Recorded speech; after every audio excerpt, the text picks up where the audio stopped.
Hi, this is Mary Lurson, Executive Director of the NAMM Foundation, and welcome to this episode of Talking Up Music Education, where we talk about a person's journey through making music, their early music education, their current contributions in music, and their dreams and aspirations for what's ahead, with our hopes that those that are listening engage in music in some way, or at the very least are advocates for music education for all people. So thank you for joining us. We are live here at Summer NAMM in Nashville, Tennessee, and I'm delighted to have with me guitarist, singer, songwriter Thomas Claxton. Hi, Mary. Thanks for having me. Thank you for joining us here in our little sound booth at the Nashville Music Center, and it's thundering outside, so there's a storm. So if we have a little bit of rainstorm noises, we'll be forgiven, I think. That's all right. I always found thunderstorms kind of relaxing, to be honest Yeah, with you. So okay, very good.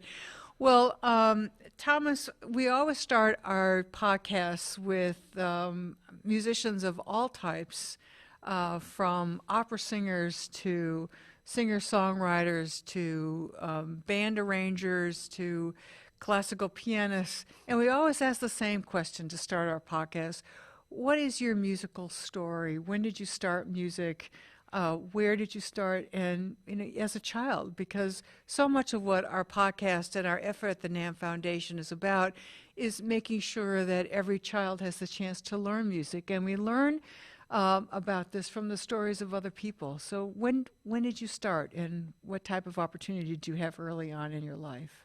Well, early on, my earliest memories would actually be, being a little kid singing in church. I remember doing that a bunch. My parents were big churchgoers, and I think that was very important to being inspirational for me to continue forward with it. When I got into elementary school, I was enrolled in the music programs, and going into middle school, I remember I wanted to join the band. But my mother didn't think I would stick with it, so she wouldn't let me join band because she didn't want to put the money into a band instrument and everything, and me not stick with it. So instead, I joined chorus because it didn't cost any money to have that instrument. Mm-hmm. And so I kept going from there. Just studied all through school, and once I graduated high school, I decided to start doing it as a full-time career, and it just, I had a lot of good direction. When I was a kid, and a lot of good teaching. And that's everything. Great. It sounds like there was genuine opportunity. Where did you grow up?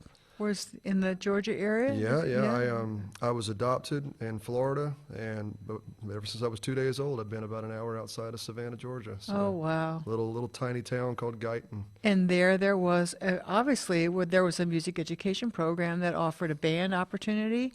You went into sounds like a good choral program, right? Oh, I went, in my opinion, for a public school, we had the best choral program. And we did competitions, and I remember my teacher, I got to give her a lot of credit. Her name is Dr. Lauren Ringwald, and she was incredibly inspirational to me.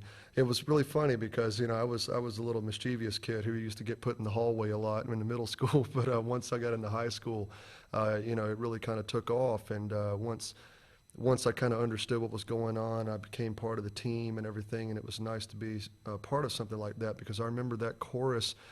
We would do the honors chorus programs at the different universities, and all-state choruses, and we would go into these competitions, and almost every single time our chorus would wind up winning, first place.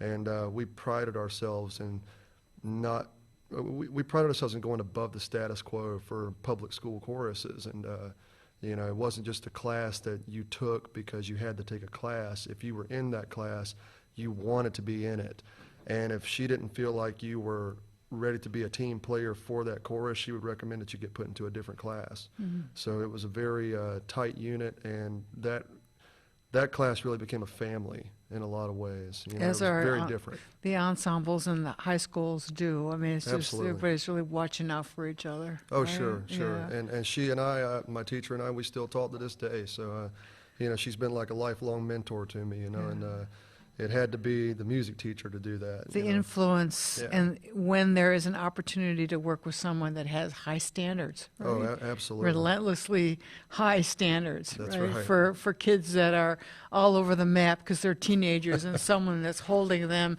to perfect multiple part harmony, no matter how you feel, no matter what's going on around you, right? Oh yeah. She was definitely she was Right. persistent, and she kept those high standards. And I believe she's teaching at up at Piedmont now, not too far outside of Atlanta. And she makes me up, from what I understand, part of what she teaches her upcoming students who are going to wind up being teachers one day. Have patience with the mischievous kid, because I had a kid named Thomas who I stuck out in the hallway all the time. And he wound up becoming a career musician. Yeah, So isn't that great? Isn't that it's great? awesome. She's great. And you revealed to me just before we started that you were a first tenor. That's right. Yeah. Which means that, well, to even have a first tenor means that was a rigorous choral program.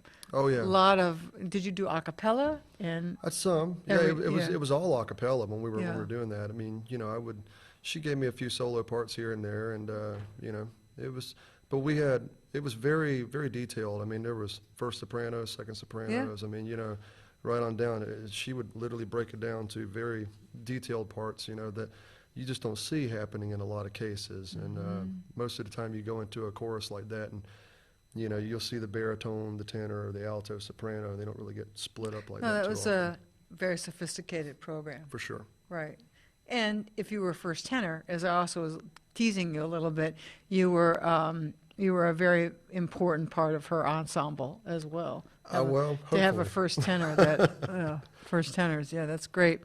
So you got bitten by the bug of being a musician. Sure. After high school, then did you sort of what was next? What was the next chapter? Did you sail into following your ambitions as a guitar? You're a guitarist, right? I taught myself how to play guitar, actually.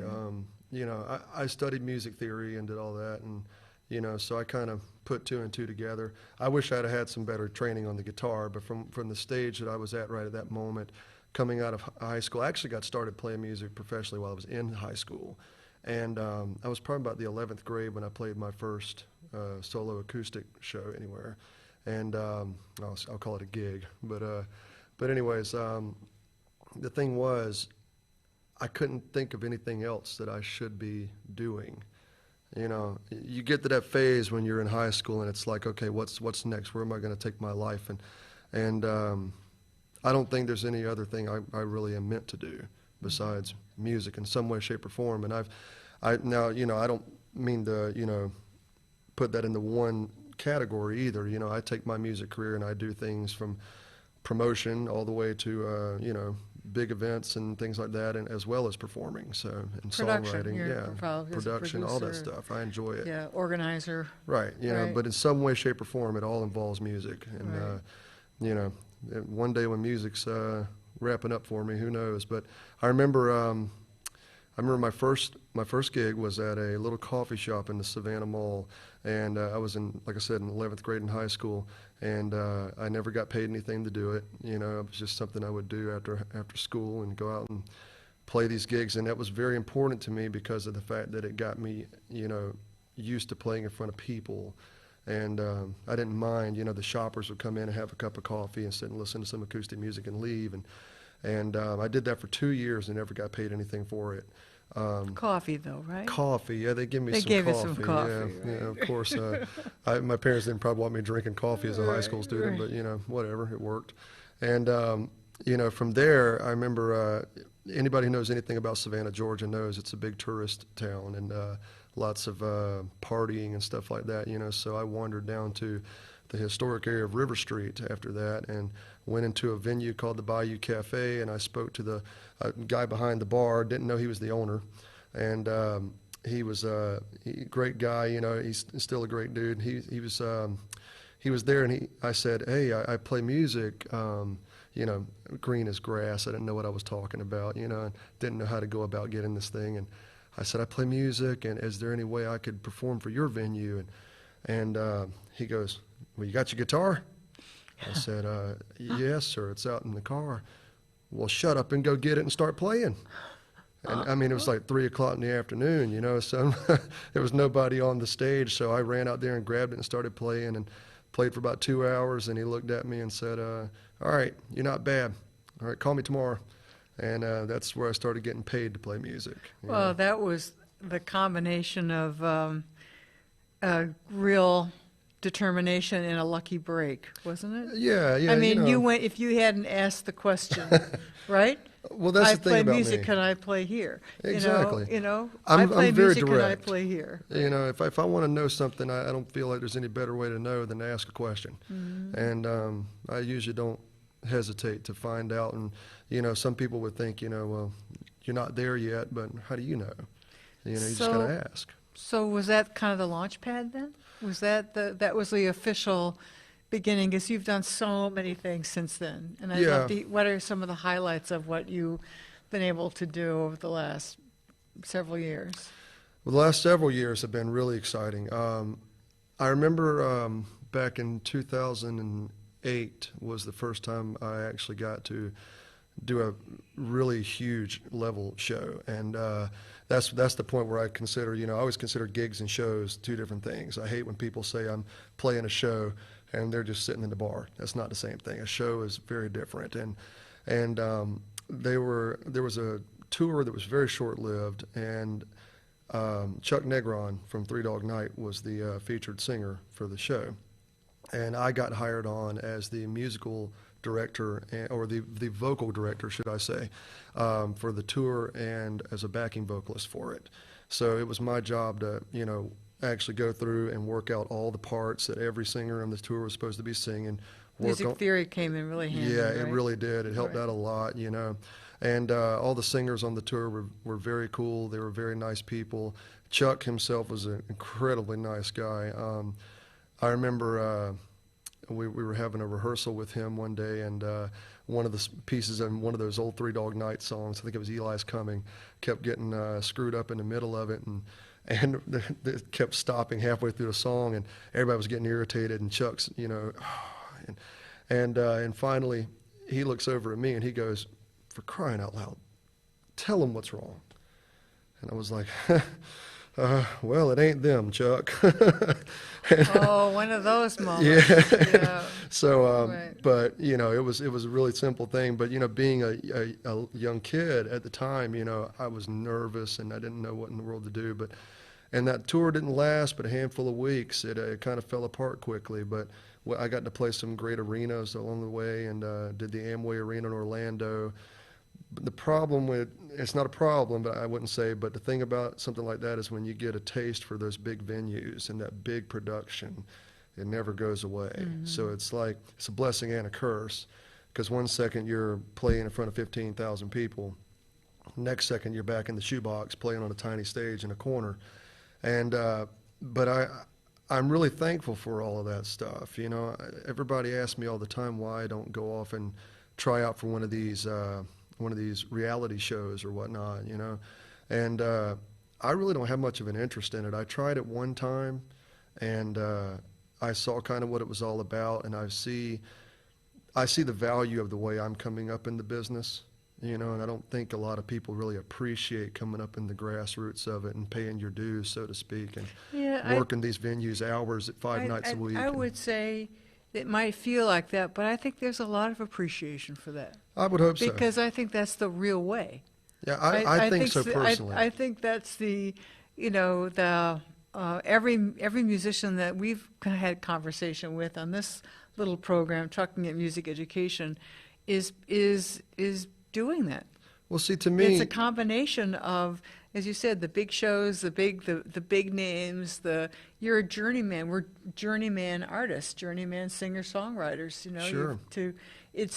The doing of it is when not to do it is the tragedy. agreed. Doing it is the fulfillment. To And- me, that's where the longevity is, actually, you know, and coming up in that route of the business. Because, you know, I think today we live in such a fast-paced society. Everybody, you know, a lot of young performers, they all want the quick, you know, result. And it doesn't work like that oftentimes in music. You know, you hear about it happening. You know, somebody puts out a video on YouTube and they're a star overnight. That doesn't happen all the time, though. You know, most people really do have to put a lot of time and energy into it. And I'm convinced that a lot of people don't get where they want to go because of the fact that there's something missing along the way. They didn't stick with it long enough. They didn't, something. I don't know, really. Everybody's got a different story. But, Yeah. With me, I wanted to, ride it out. And I'm not going to stop at it. And you take these opportunities as they come to you. Oh, right? absolutely. Yeah. Because I never considered, I think success is very subjective, and I never considered success necessarily being famous.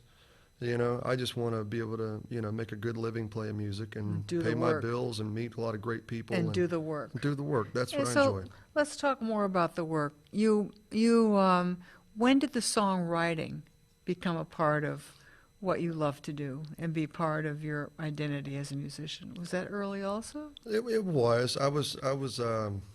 I would write some really detailed stuff in school, and some of it would freak my teachers out. It was hilarious. I would write some stuff that didn't make any sense for somebody my age, and of course they were pulling my parents in there going, Thomas wrote this today, and maybe you should read over this. And it was nothing bad. It was just something that somebody my age might not be normally writing about. And so I channeled that and started going from poems into songs, and especially after I taught myself how to play the guitar. And I had a lot of inspiration through rock and roll. I was a big John Lennon fan. To me, John Lennon was the creme de la creme of songwriters. And, the Beatles had a big impact on what I do. And I found, grunge rock in the 90s and all that, So rock and roll overall just had an enormous impact on the way I wrote. And I remember I released my first album called Middle of Nowhere in 2005. And then I did a follow-up album called Return to Nowhere in 2011. And, the first one was just me and the acoustic guitar. The second one was me with a full band. And my latest album called Age of Propaganda is going to be coming out pretty soon. And I've got a lot of great players playing on that one. But like you said, the past few years have really kind of taken off for me. So the more people I've gotten to know, the more networking I've gotten involved in. This new album's got members of Huey Lewis and the News, specifically Mario Cipollina, who was their bass player. If you ever watch any of the old News videos, you'll see Mario with the sunglasses and a cigarette in his mouth. And Michael Hampton, Rock and Roll Hall of Famer from Parliament Funkadelic, is playing on this album. And, a lot of great guys, it's just such a long list, and what I like about this album a lot is not only is it, these people like Grammy Award winners and Rock Hall of Famers, but I'm also working with my best friends back home who play in my band Thomas Claxton and the Myth, and that's Paul Cooper, Chris Stubbs, Rodney Smith, Craig Johansson, and my best friend Mark Vackwer. They're all helping me out, and putting this album together, as well as working with these amazing people, and it's being recorded and produced by Eric Winbush, who also resides out of Savannah. Well, congratulations on all of that. Thank you. Is it mostly original material? Yeah, it's mostly original, which is funny, playing in Savannah. Savannah wants cover songs, to play for all their tourists. But when I go out on the road, I do a lot of original stuff, and my albums have been primarily original. The only album I actually put a cover on was the first one. I did a cover of John Lennon's Working Class Hero, and other than that, the rest of it's been original. Wow. So as a musician, a very active musician, writing songs, producing albums, a new one coming out soon, how much time do you spend on the road on an annual basis, doing run-out concerts and run-out gigs, and your own plus being sideman on other people's gigs? And well, let's say this. I perform over 300 shows a year. Gigs primarily, but some shows, and I know that in 2017 about 160 of them were local. The other 140 plus were out of town. And I'm working right now, aside from my solo work, I'm also working with a lady out of Los Angeles named April Henry, and she and I have an acoustic duo that we go around and perform with. And she's an amazing vocalist herself, and our vocals complement well together. And I know that in 2017, we took off on a tour all the way up the East Coast from Miami all the way to New York City. We hit Baltimore and Philly and all the major cities on the way up.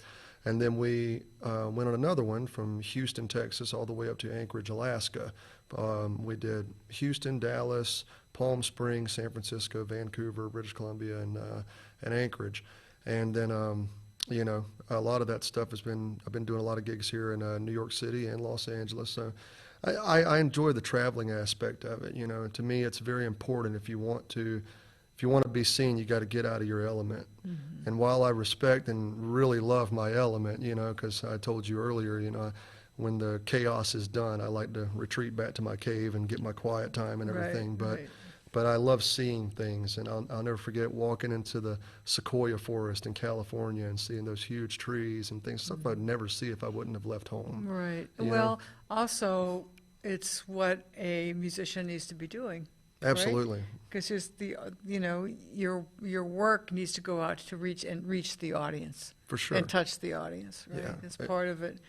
And so tell us, you're doing something really wonderful, helping us do something really wonderful while we're here in Nashville for Summer NAMM. Can you tell us a little bit about what's happening tomorrow night at 9 p.m. when most of us in a normal life would be going back to our homes and hotels and recovering from a full day at the Summer NAMM trade show? But what are we all doing? Yeah, and what are you helping us do?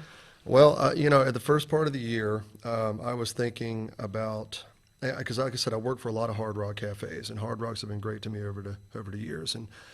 But I never see many NAMM after parties happening at the hard rocks. And I understand the one in L.A. because, you know, NAMM takes place in Anaheim. L.A. is 45 minutes away. That's kind of hard to pull off an after party for. But I never remembered seeing one here at the Hard Rock in Nashville. And I mentioned to my attorney, Ron Beanstalk, and accountant, Alan Friedman, and I talked to them. I said, look, if we get some merchants involved in this, I think we could pull this off because of the way the Hard Rock has their private party, you know, room set up. I think we could pull it off, and it could be really something that's kind of impossible not to work. And so they worked with me a little bit on it, you know, kind of throwing some ideas out there, whatnot. But tax season hit, and of course Alan got caught up with the taxes, and Ron had to do his stuff, working for his law firm, but Alan told me, you know, that he was in touch with Crystal Morris from Gator, and I said, well, that's great because I'm already on their artist roster. I'm a Gator artist, but I usually dealt with, you know, their artist relations guy. I never talked to Crystal, and so he put me in direct contact with her. I sent her an email. Didn't hear anything back for about 3 or 4 days, you know, and I was like, okay, well, I guess they're not interested in that. So, but then all of a sudden I get an email back from Crystal, and apparently Crystal wanted to, you know, check out some background on me and everything, and so we started talking, and once she got involved, it really just took off, and through Crystal, that's how I met you and the NAMM Foundation and some specific people on the NAMM committee, and you know, so Crystal reached out to different companies, and I reached out to some different ones that I was already endorsed by. And, you know, we put the whole thing together, and I'll be coordinating, I guess we're calling it the Top 100 After Party. That's right. To benefit the NAMM Foundation. That's right. And you know, so it was, I told her at one point, I said, it'd be great to get a charity involved in this. And she said, well, why don't we just get NAMM involved in it? Well, you know, I hadn't done anything like that before, so I was like, wow, okay, if you can, fantastic. Dumb thing to say, of course you can. So, you know, she reached out to you guys, and we put it all together, and I think we've thrown this entire thing together, what, in a couple 3 weeks. 2 or 3 weeks, yeah, it's crazy. 3 weeks. Crazy. 3 weeks, and so just to summarize, this is an official after party at the Hard Rock Cafe, private room, second floor on Broadway here in Nashville, after a full day of NAMM events here at the Convention Center and a celebration for our top 100 dealers, which we do as a really wonderful after the Convention Center closes. And then we all sort of pull ourselves together, put out our dancing shoes, and go down to Hard Rock Cafe, and we're going to have a wonderful party for the NAMM Foundation. And the beautiful part of it is this was really generated by the NAMM members. Absolutely. And that was what was so heartwarming to us. And when we got involved with just helping with some logistics, and of course the acknowledgement and the sponsorship agreements and whatnot, but it came right out of the heart of our NAMM members who are exhibiting here at the show. So it's just been really, really, really exciting. And you were a big piece of that glue, because we've got a stage, and we've got performers, and we've got NAMM members, and I think Ron is performing, and Alan is performing. The lawyer and the accountant are performing. Bernie Williams, who's on our NAMM Foundation Board of Directors, former New York Yankees center fielder, right. jazz artist. Howard Paul from Savannah is coming up. They're doing a remarkable jazz set. It's crazy. Howard and I live in the same city, but we've never actually met. Oh, that's that's meant to happen. I was on the phone with him. I was like, "Yeah, Howard, how have we never crossed paths?" You need to have an after party to meet. So that's really good that we're having this after party. So yeah, it's spontaneous. We've never done it before. We hope that we can, just show enough gratitude towards you and to everyone that has helped us with this.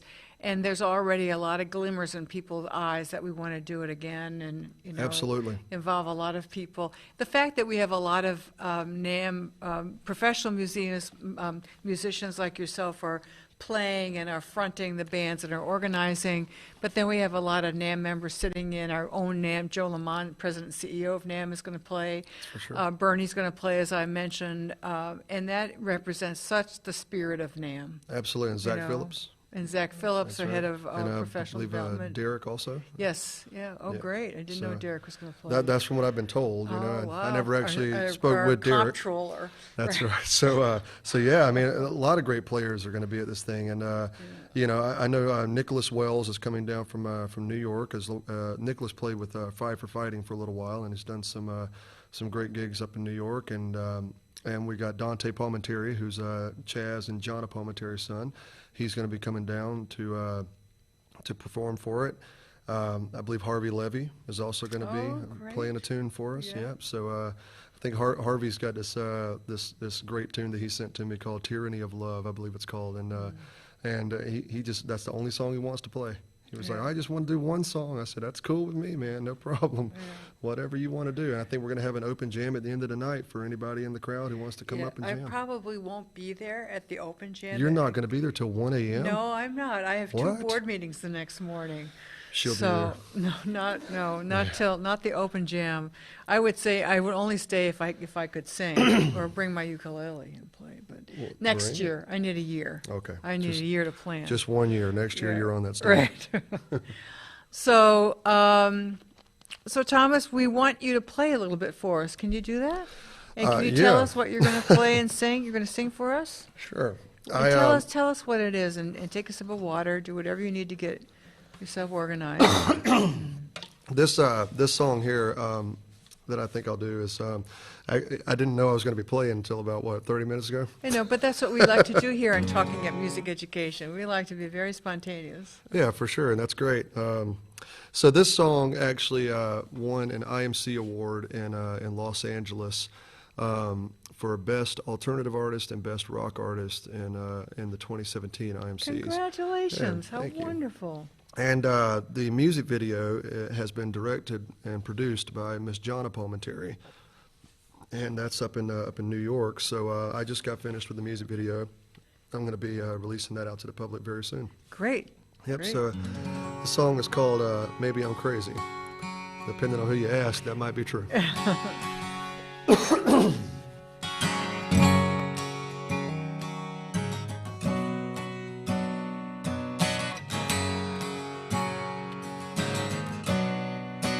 Breaking down the years before, nothing short of satisfaction, staring down my simple form, and I don't need any distractions. I'm caught in a trance. I'm climbing the wall,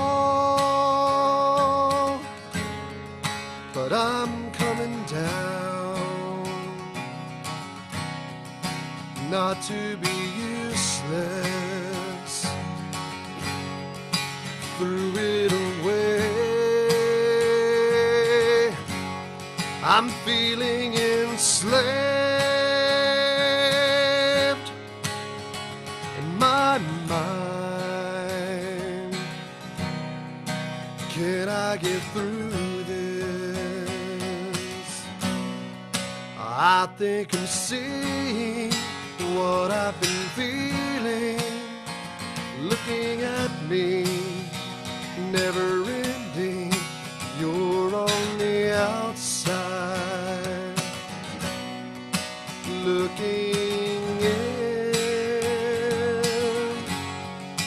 You think I'm running, and I think it's funny, this love I hide away. Maybe I'm just crazy.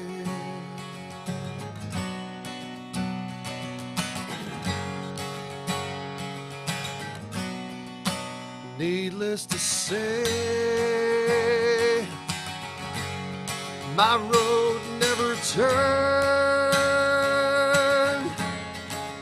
Life on the edge, no irritation.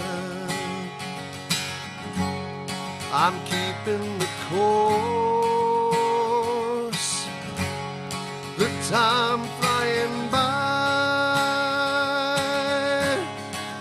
My simple fall, my relaxation. I think I'm seeing what I've been feeling, looking at me. It's never ending, 'cause you're on the outside, looking.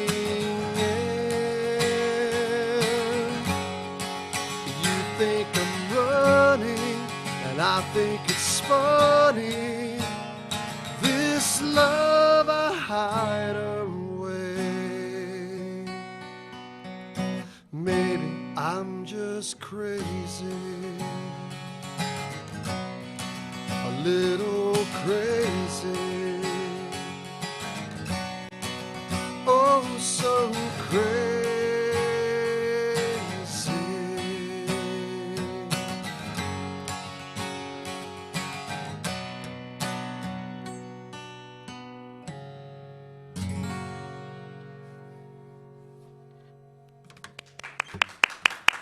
Bravo, Thomas. That's the best I could do for this early in the day, you know. This early in the day, right, right. I was not warmed up. No, but congratulations with that. Thank you, I really. appreciate it. And as I said to other musicians that have played on our little desk concert here, you know, we can talk and talk and talk, but then you pick up an instrument and play an original song, sing an original song, it just all transforms.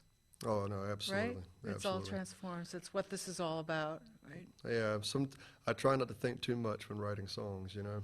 Sometimes I can't help it, but Just best way to do is just feel it and let it go. let it come through. Absolutely. Right.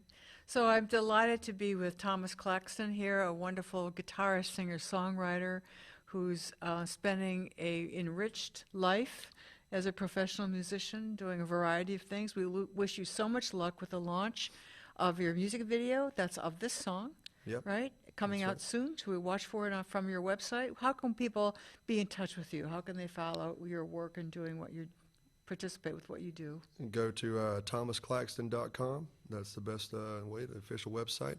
You can find me on Facebook at facebook.com/ThomasClaxtonMusic and Twitter, tclax_music.